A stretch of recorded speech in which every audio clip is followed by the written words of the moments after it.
히브리서는 설교입니다. 이는 제 주장이 아니라 13장 22절에 히브리서 기자가 이 글의 성격을 권면의 말이라고 기록하고 있는 것을 통해 알 수 있는 것입니다.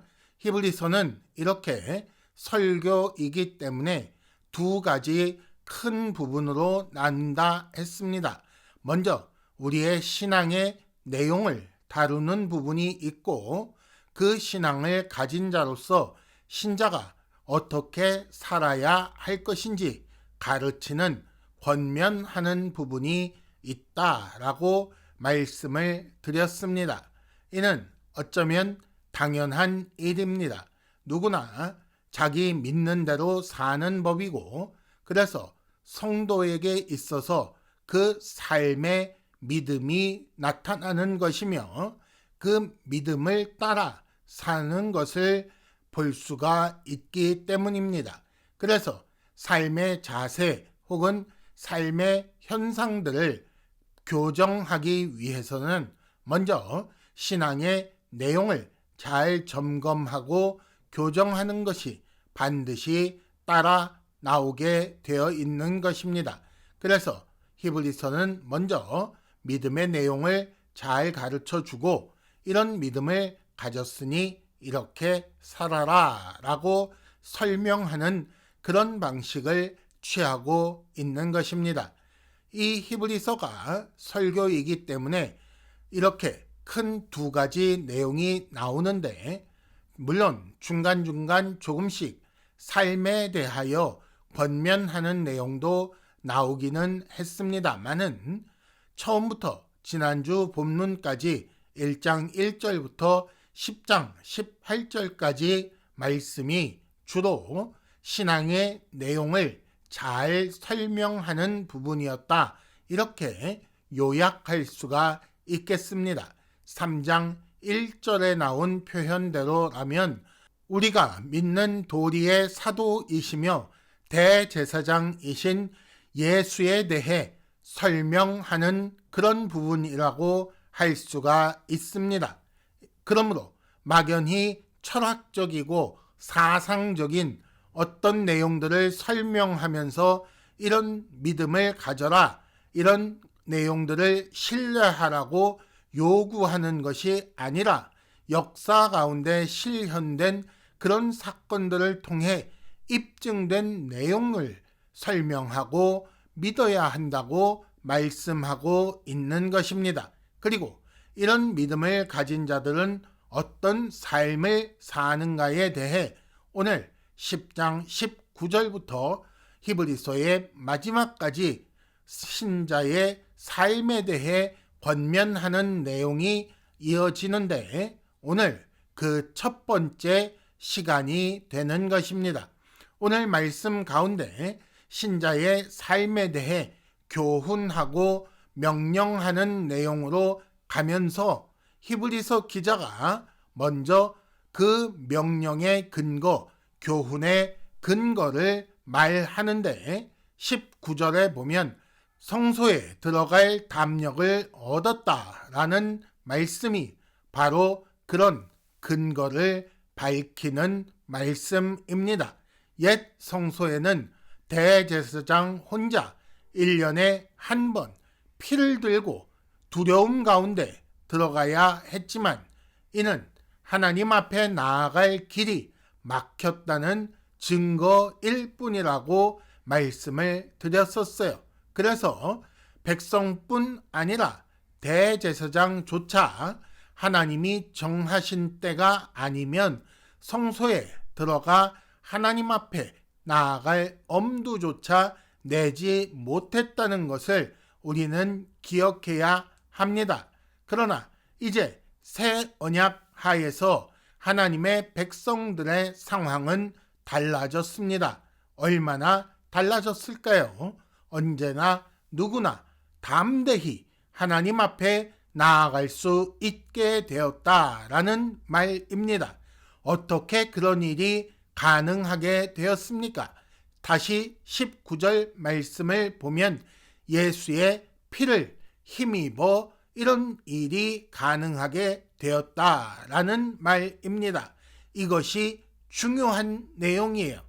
옛 성소에 대제사장들이 1년에 한 번 들어갈 때에도 9장 7절 말씀에 의하면 피 없이는 들어가지 않았다라는 말씀이 나오는데, 이처럼 옛 성소에 대제사장이 들어갈 적에 피를 들고 들어간 것처럼 이제 새 언약에 속한 우리가 하나님 앞에 성소에 들어갈 수 있도록 그 담력을 가지게 하는 것은 예수의 피라고 할 수가 있는 것입니다. 우리는 예수의 피를 힘입어 성소에 들어갈 힘을, 담력을 얻게 되었습니다. 그렇게 성소에 들어갈 수 있게 된 것을 다른 표현으로 이렇게 말씀합니다. 20절, 그 길은 성소에 들어갈 수 있게 된 것을 길이 열렸다라고 표현하고 있는 것입니다. 하나님 앞에 나아가는 길, 성소를 향해 가는 그 길은 옛 언약 아래에서는 휘장으로 막혀 있었던 것인데, 그런데 예수께서 우리를 위하여 피를 흘려서 그 길을 열어주셨다는 것입니다. 자기 육체를 찢어서 그 길을 여셨기 때문에 20절에서는 일부러 휘장이라는 말을 써서 예수께서 십자가에서 죽으실 때에 성전 휘장이 위에서부터 아래로 찢어졌던 것을 상기시키고 있는 것이고, 휘장은 곧 그의 육체니라 라는 말을 통해 예수의 그 몸을 들이시는 희생을 통해 이 길이 열렸다, 하나님 앞에 나아갈 수 있게 되었다 라고 설명하고 있는 것입니다.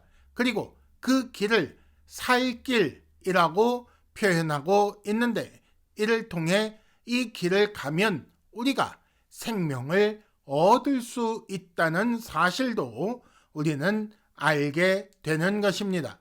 정리해 봅시다.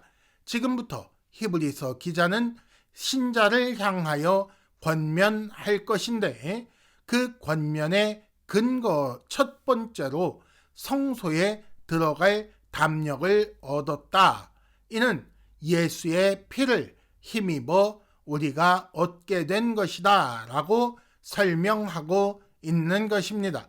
우리는 하나님 앞에 나아갈 수 있는 길을 얻었는데 거저 얻은 것이 아니라 하나님의 아들의 생명을 값으로 치르고 얻은 길이고, 이는 우리의 힘으로, 우리의 공로로 된 것이 아니기 때문에 자랑할 것이 없는 것입니다. 우리는 아무 공로 없이 무한대의 값이 치러진 하나님 앞에 나아갈 길이 열리는 큰 복을 받았다. 그러므로 이렇게 살아야 마땅한 것 아니냐라는 그런 말씀을 하고 있는 것입니다. 이어서 히브리서 기자는 이 권면의 근거에 대한 다른 설명도 말하는데, 21절에 보면 또 하나님의 집 다스리는 큰 제사장이 계신다라고 말씀하고 있습니다. 이는 예수께서 드린 제사의 특징을 생각하게 하는 그런 말씀입니다. 예수의 피를 힘입어 담력을 얻었다라는 앞서 19절의 표현은 예수께서 제물이 되신 그런 측면을 생각하게 하는 것이었다면, 21절에서는 예수께서 이 제사를 드리는 대제사장이 되어주신 측면을 생각하게 하는 것입니다. 예수는 자기 생명을 내어주는 제물로서 우리가 성소에 들어갈 때 들고 들어갈 피가 되어주신 것일 뿐 아니라 우리를 대표하여 우리의 앞서서 하나님 앞에 나아가시며 우리가 하나님 앞에 용납될 수 있게 하시는 대제사장이라는 사실을 우리가 기억해야 한다고 그렇게 말하고 있는 것입니다.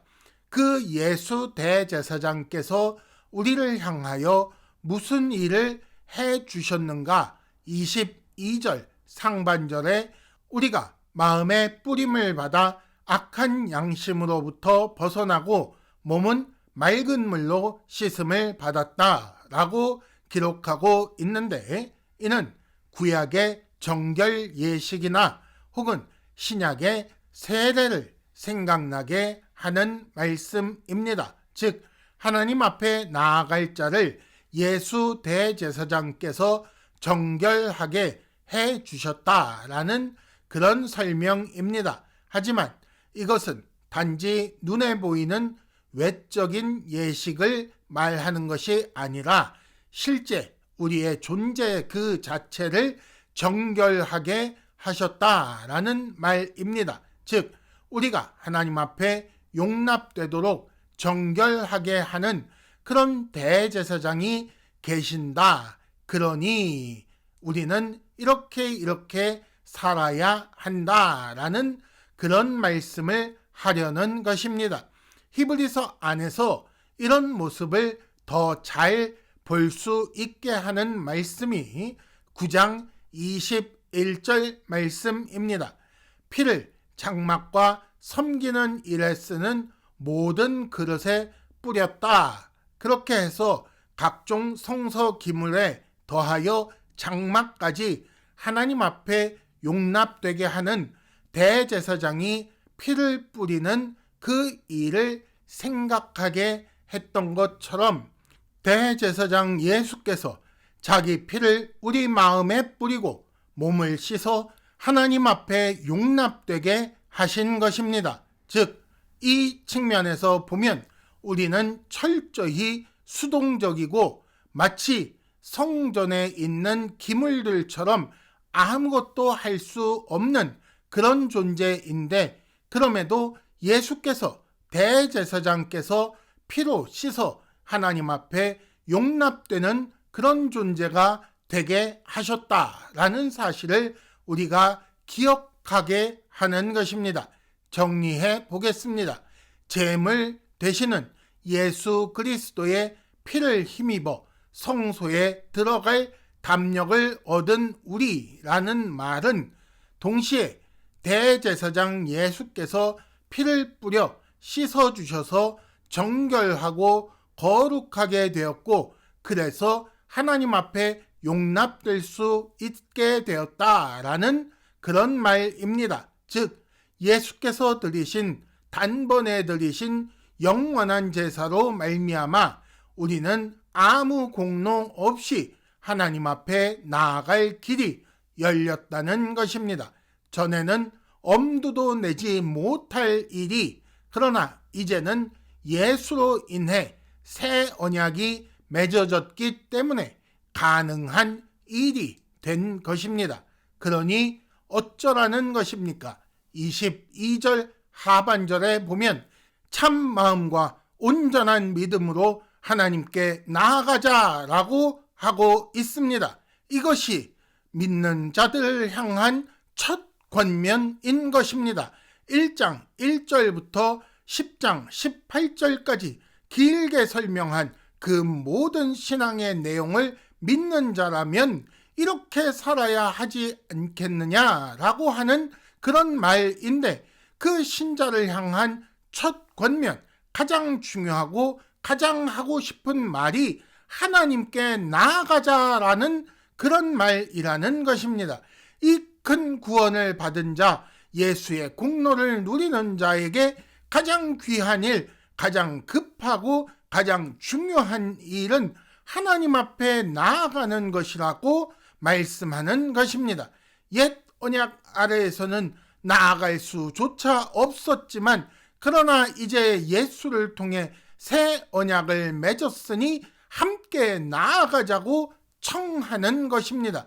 예수의 피가 우리에게 있으니 그 피를 힘입어 담력을 가지고 담대히 나아가자는 것이고, 우리를 씻어주셔서 정결하고 거룩하게 해주시는, 하나님 앞에 용납되게 해주시는 대제사장 예수께서 계시니 우리가 그를 힘입어 하나님 앞에 나아가자고 청하는 것이라는 말입니다. 거짓 없이 진실한 마음으로, 참된 것을 추구하는 마음으로, 흔들림 없는, 의심 없는 믿음으로 그렇게 하나님 앞에 나아가자고 청하는 것이라는 말입니다. 사실 이건 권면이나 명령이라고 할 수가 없습니다. 오히려 우리의 권리를, 우리의 복을 알려주는 그런 말씀이라고 보아야 하는 것입니다. 첫사람 아담이 타락하여 그 언약을 파기한 후에 사람은 생명의 근원이신 하나님 앞에 나아갈 길이 막혀버렸어요. 창세기 3장 24절을 보면 하나님께서 사람을 그 동산에서 내어 쫓으시며 그룹과 두루 도는 불칼을 두어 생명나무로 향하는 길을 막아버리셨다는 사실이 기록되어 있는 것을 보면 우리는 하나님 앞에 나아가고자 할지라도 절대로 하나님 앞에 나아갈 수 없는, 그래서 죽음을 향하여 갈 수밖에 없는, 생명을 누리지 못하는 그런 존재였다는 사실을 우리는 알 수가 있습니다. 하지만 예수께서 자기를 제물로 삼은 단번에 드린 영원한 제사로 그 길을 여셨다는 거예요. 그리고 이런 사실을 안다면 이 길을 통해 하나님 앞에 나아가는 것은 인생 최고의 목표이며 기쁨이 되는 것이 당연한 것 아니겠습니까? 절대로 하나님 앞에 나아가자라는 이 말은 억지로 멱살 거머쥐고 코 깨서 끌고 가려는 말이 아니라는 사실을 아셔야 한다는 것입니다. 그러므로 생명을 얻기 위해, 살기 위해 예수께서 열어놓으신 길을 통해 우리는 하나님 앞에 나아가야 합니다. 하나님께 나아가자는 히브리서의 이 권면은 살자, 우리 함께 복을 받자라는, 복으로 초청하는 그런 말씀인 것입니다. 신자의 삶은 예수의 피로 말미암아 선하게 된 양심이 하나님을 찾아 나아가는 것이라고 할 수가 있는데, 그런데 어떻게 이런 신앙과 이런 삶이 가능하게 한 예수를 떠날 수 있겠느냐고 히브리서가 말하고 있는 것입니다. 결론으로 구체적으로 하나님께 나아간다는 그 말이 무엇을 의미하는지 생각해 봅시다. 첫 번째는 4장 16절에 나온 것과 같이 긍휼과 은혜를 얻기 위하여 은혜의 보좌 하나님 앞에 나아가야 할 것입니다. 이 담대히 나아가는 것은 기도를 의미할 거예요. 돕는 은혜를 받기 위해 하나님 앞에 기도로 나아가자는 말입니다. 담력을 얻었으니 담대히 나아가 하나님의 돕는 은혜를 구하여야 할 것입니다. 두 번째는 그러나 단순히 기도만 아니라 하나님을 경배하고 하나님을 예배하는 그런 사람들이 되어야 할 것입니다. 그것이 하나님 앞에 나아가는 일이지요. 예배는 우리가 하나님 앞에 나아와 하나님의 말씀을 듣고 하나님의 백성으로서 다시 한번 세상을 향해 나아가는 자리이며, 그렇게 하나님의 파송을 받아 세상에 나간 우리는 그 삶이 전부 다 하나님 앞에서 이루어지는 삶이라는 사실을 기억해야 하는 것입니다. 그러므로 하나님 앞에 나아가자, 하나님께 나아가자라는 이 권면은 모여서 하나님과 주고받는 그 예배에 힘쓰고 흩어지면 하나님의 뜻대로 믿음의 삶을 살아야 한다는 그런 권면입니다. 그리고 마지막으로 무엇보다도 우리 인생 전체의 자세가 하나님을 향하여 나아가는 것이 되어야 할 것입니다.